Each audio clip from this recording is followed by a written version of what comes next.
European Union. The European Union, or the EU as it's known. The UK joined the EU in 1973. The EU has got a total population of 500 million people, with 30% of the world's GDP taking place in this area alone. Every member state benefits from free trade between members. This is because it's known as a single market. This can be trade in the sense of products or trade in the sense of labour, allowing people to move freely between different member states. Most of the EU has now adopted a single currency, the euro. This then also removes the cost of converting currency for any transactions. Let's take a look at a common question that may come up in the exam. To what extent do you think that UK businesses will benefit from the increased expansion of the EU? Justify your answer using examples to support your arguments. What I suggest you do is pause the video now, go and plan out an answer, so think about what you're going to include in an answer such as this, and then when you're happy with it, try and find some examples, unpause it and watch the rest of the video.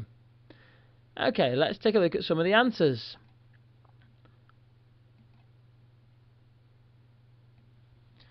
Arguments for. You could say that it provides access to new markets with no trade barriers, so it allows UK businesses to potentially diversify and look to access markets in the European Union, so it could be Spain, France, Germany or Poland for example. It allows for increased economies of scale, which of course allows you to reduce your unit cost per item. Again, another growth factor, something you see from a lot of organisations looking to diversify.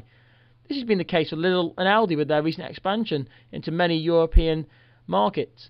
You've got an increase in the potential for mergers and takeovers, so more potential new businesses that you could take over and enable you to grow into different areas of the business. It's easy to outsource your work, so you can look to the Eastern European countries to complete tasks for you, again lowering your unit costs, making you more competitive. And last but not least, you might see increased competition for jobs.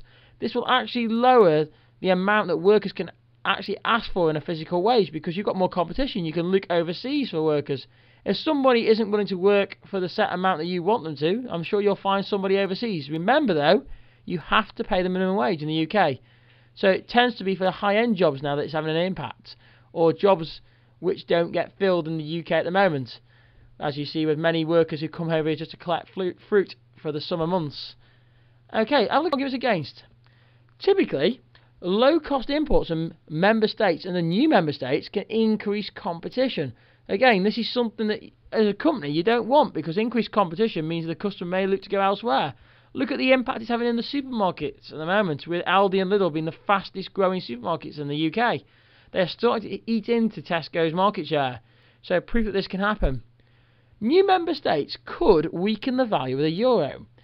This is typically because the new member states have weaker economies. Now, if you think about this logically, if you weaken the value of a currency, it actually makes your exports appear cheaper, and it makes imports appear to be more expensive.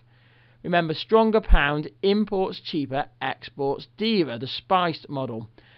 Now, because you appear to have cheaper exports, this can actually attract more investment into Eurozone members, and of course take away business from British organisations who are not a member of the Eurozone.